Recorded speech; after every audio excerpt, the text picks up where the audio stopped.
मैं आज की बात करूँ, I am 23 years old and आज मुझे भी अपनी करियर के बारे में सोचना है। And we see that literature is not at that much of peak कि लोग यहाँ से अर्न करेंगे in a place like Kashmir. मैं खुद सोशल मीडिया यूज़ करती हूँ and I feel that I have reach to a large number of people because of social media. But definitely मुझे लगता है कि जो हमारा खुद का कल्चर है रीडिंग का, जो धीरे धीरे आगे पनपने का कल्चर है, वो हम ख़त्म कर रहे हैं इस चीज़ की वजह से। भी वो लोग हैं जो अपने कल्चर को पढ़ना चाहते हैं, जो अपने कल्चर के साथ जुड़ना चाहते हैं, बट कहीं ना कहीं मॉडर्निटी की वजह से खो रहे हैं। अस्सलाम वालेकुम, आप देख रहे हैं द वॉइस ऑफ कश्मीर। मैं निदा सादिक, मेरे साथ है अभी सौलिया शबीर, जिन्होंने अभी तक 3 बुक्स लिखी है, जो कि एक राइटर है। और ये हम सब के लिए एक प्राउड की बात है कि अभी भी हमारी जो यूथ है वो इस सब चीज़ों में दिलचस्पी रखती है। आइए जानते हैं सौलिया शबीर से ही इनकी लाइफ के बारे में। आप हमें बताइए कि आपको ये आइडिया कैसे आया? एक्सीडेंटल था। आई डिडंट नो कि मैं लिख सकती हूँ। It was from 9th class कि मैंने लिखना स्टार्ट किया एंड उस टाइम पे नहीं पता था कि किताबें लिखेंगे। बट या फिर धीरे धीरे कल्चर देखा एंड देखा कि लोग किताबें पब्लिश कर रहे, तो मैंने सोचा चलो मैं भी किताबें पब्लिश कर दूँ। तो जब पहले किताबें पब्लिश की तो कोई एम नहीं था, पता नहीं थी किताबों के साथ क्या रिस्पॉन्सिबिलिटी आती है। किताब पब्लिश करने के बाद जाना कि क्या रिस्पॉन्सिबिलिटीज़ होती हैं एंड दैट इज़ व्हाट मैंने जून के बारे में सोचा, जो मेरी 3rd बुक है। एंड मैंने सोचा कि क्यों ना इस रिस्पॉन्सिबिलिटी का पूरा फ़ायदा उठाया जाए और क्यों ना कुछ ऐसी किताब लिखा जाए जिसकी वजह से हम हमारे कल्चर में कंट्रीब्यूट कर सकते हैं।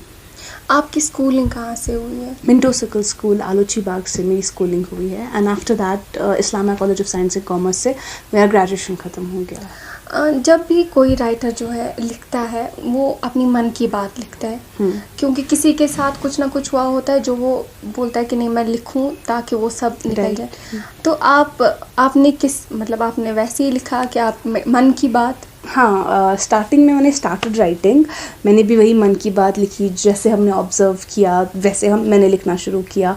एंड कहते हैं ना कि जो राइटर्स होते हैं या जो पोइट्स स्पेशली होते हैं, they are benefited with the deep sense of तो बहुत ज़्यादा नोटिस करने लगी चीज़ों को, बहुत ज़्यादा देखने लगी एंड देन उसके बारे में लिखने लगी and as I said publishing की।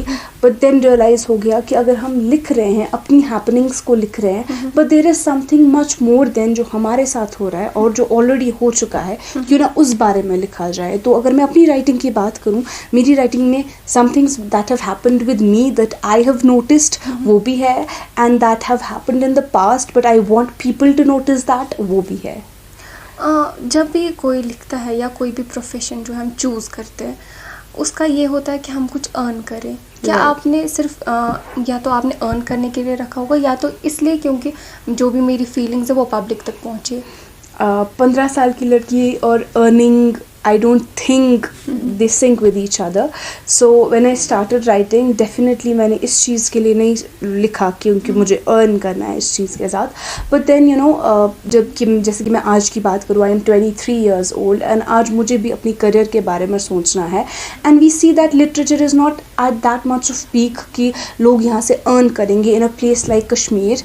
And यहाँ पे मैं बार बार बोलती हूँ कि हम जैसे लोगों के लिए who love art, who love literature, government has to come and उनको देखना है कि क्यों ना हम ऐसे लोगों को भी एक प्रोवाइड करें अर्निंग का सोर्स, सो दैट ये अपना फील्ड एंजॉय कर सकते हैं, ये कंट्रीब्यूट कर सकते हैं अपने मदर लैंड की तरफ कंट्रीब्यूट कर सकते हैं। बिकॉज अभी की मैं बात बोलूँ, आई एम नॉट अर्निंग, या we have some royalties from the books like 10, 20, 50, 60 rupees from per book, but that's not sufficient for the livelihood, right. उस चीज़ के लिए मुझे लगता है कि हमें इतना वर्कआउट करना है कि जो हमारा राइटिंग है वो उस लेवल तक आ जाए कि ये हमें फिर अर्निंग प्रोवाइड कर सके।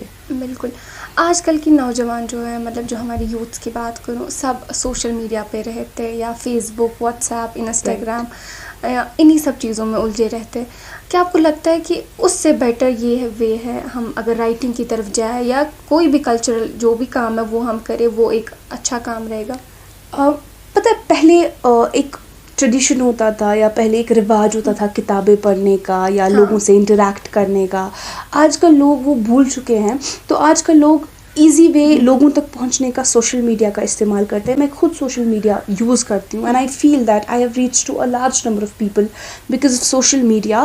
बट डेफिनेटली मुझे लगता है कि जो हमारा खुद का कल्चर है रीडिंग का, जो धीरे धीरे आगे पनपने का कल्चर है, वो हम ख़त्म कर रहे हैं इस चीज़ की वजह से.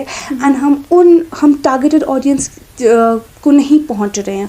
हम कहीं ना कहीं उस झुंड तक पहुंच रहे हैं जिनको शायद पता भी नहीं है. I have may be 7,000 to 8,000 followers on Instagram and I don't think कि उसमें से 8,000 में से शायद ही 500 या 600 ऐसे होंगे जिन्होंने किताबें पढ़ी होंगी, because rest are seriously wasting their times over social media. But yeah, definitely मेरे पास वो followers भी है जो मेरे को suggest करते हैं कि आप अपनी किताब में कहाँ पे change लाओ, हमें आपकी किताब पढ़नी है या हमें आपसे सीखना है. It means that there are the mix and match, you know, mix होके सब कुछ है वहाँ पे. But I would want कि अगर हम social media का इस्तेमाल कर भी रहे हैं तो हम एक पर्टिकुलर ऐसे वे में करें कि हमें फ़ायदा हो जाए, ना कि हम अपना टाइम वेस्ट करें एंड एट द एंड हम ये देखें कि हमने क्या किया, हमने तो टाइम वेस्ट किया. बिल्कुल. जो अभी तक आपने 3 बुक्स लिखी है, मतलब इनमें से आपको कौन सी लगी ऐसी बुक है जो आपको खुद पर्सनली पसंद है या जिनसे पब्लिक का रिस्पॉन्स बहुत अच्छा आया? पसंद तो ऑब्वियसली मुझे तीनों है बिकॉज मैं जानती हूँ कि 15 साल की उम्र में मैंने कैसे एक किताब लिखी, फिर 19 साल की उम्र में कैसे दूसरी लिखी.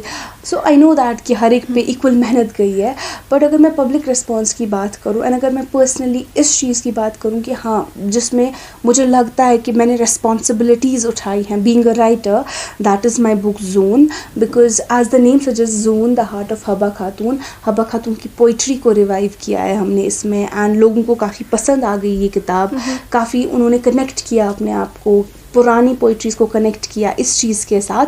And that was the reason कि ये मुझे लगा कि हाँ यहाँ पे ये किताब थोड़ी बेटर जा रही है. इट मीन्स दैट अभी भी वो लोग हैं जो अपने कल्चर को पढ़ना चाहते हैं, जो अपने कल्चर के साथ जुड़ना चाहते हैं, बट कहीं ना कहीं मॉडर्निटी की वजह से खो रहे हैं.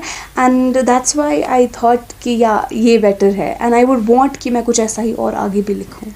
जैसे आपने बात की जो आपको पर्सनली भी बुक अच्छी लगती है हबा खातून की, तो कुछ पोइट्री जो आपको भी पसंद हो जो आपने इसमें लिखी हो?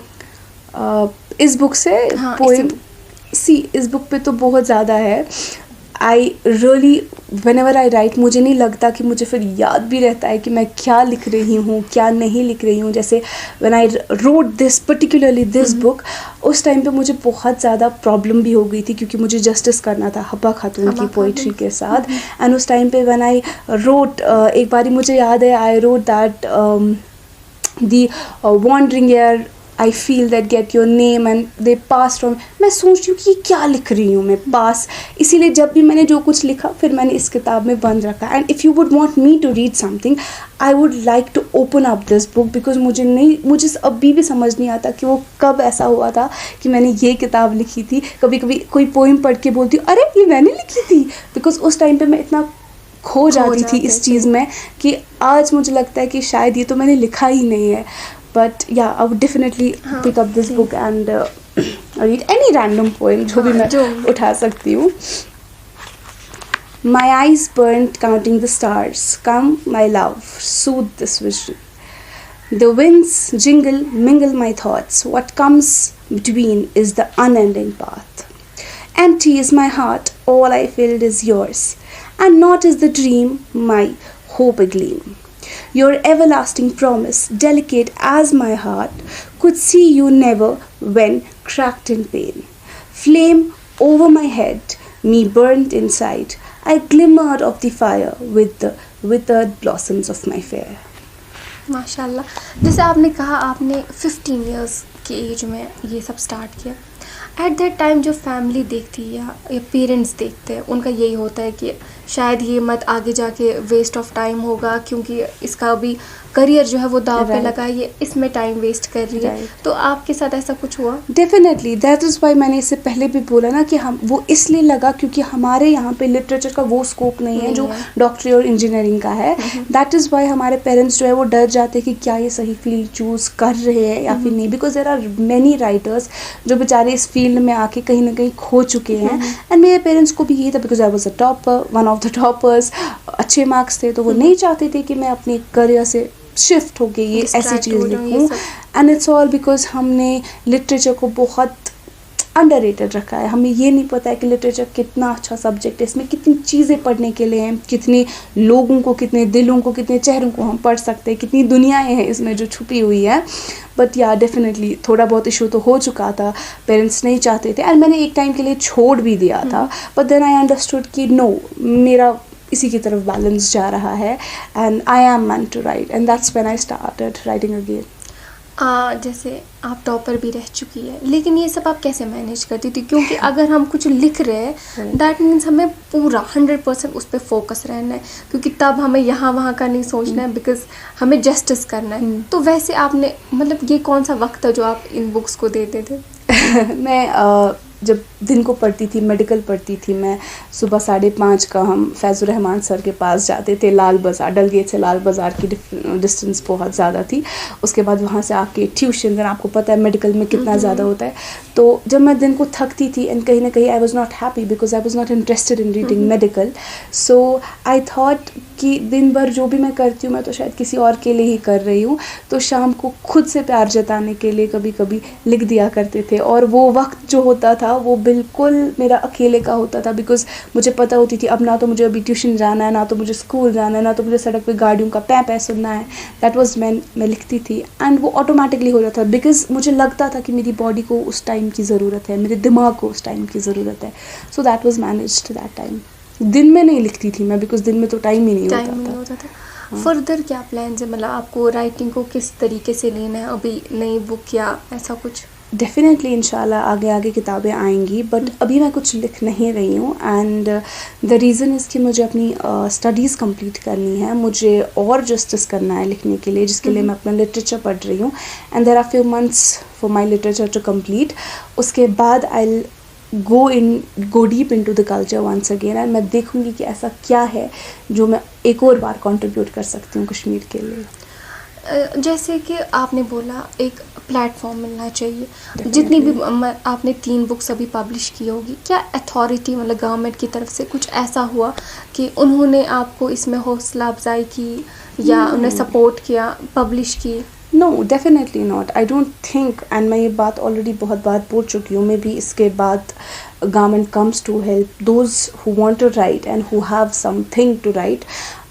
As there are many people who write and definitely सब अच्छा नहीं लिखते हैं, but सब अच्छा लिखेंगे अगर उनको सपोर्ट दिया जाएगा। बट टिल नाउ मुझे तो गवर्नमेंट के एंड से कोई सपोर्ट नहीं मिला है। आई होप आगे मुझे भी सपोर्ट मिले और बाकियों को भी मिले, बिकॉज जितना भी हम कर रहे हैं we are doing that on our own.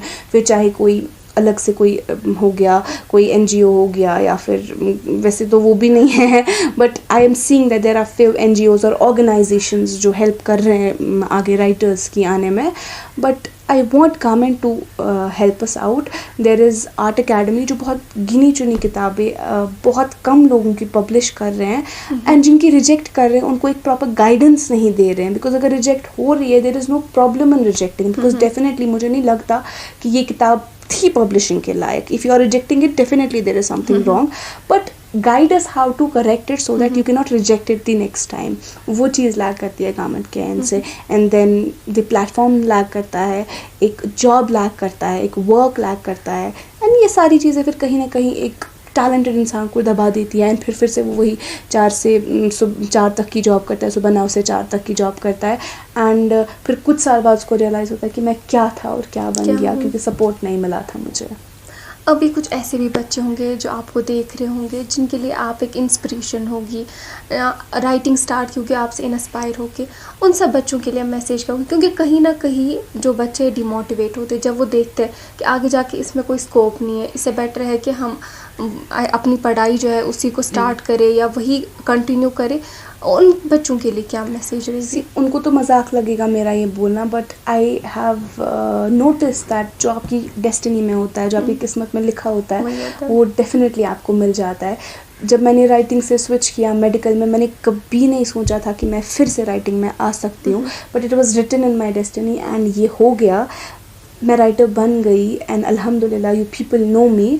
सबसे पहले we should believe in what has been written for us. दूसरी चीज़, we should never go against our parents, because वो जो भी हमारे लिए सोचते हैं वो डेफिनेटली अच्छा होता है। एंड इन केस अगर उनने हमारे लिए सही ना भी सोचा हो, उनको खुद रियलाइज़ होता है एंड वो खुद हाथ पकड़ के हमें उस फील्ड की तरफ ले जाते हैं जहाँ हम जाना चाहते हैं। It's never too late to start something, so don't feel rejected, depress ना हो जाए, go with the flow and आप प्रे करें, आप सीरियसली प्रे करें, बिकॉज मेडिटेशन और प्रेइंग इज़ समथिंग जो आपको हमेशा आगे पहुंचाएगी आपके गोल के।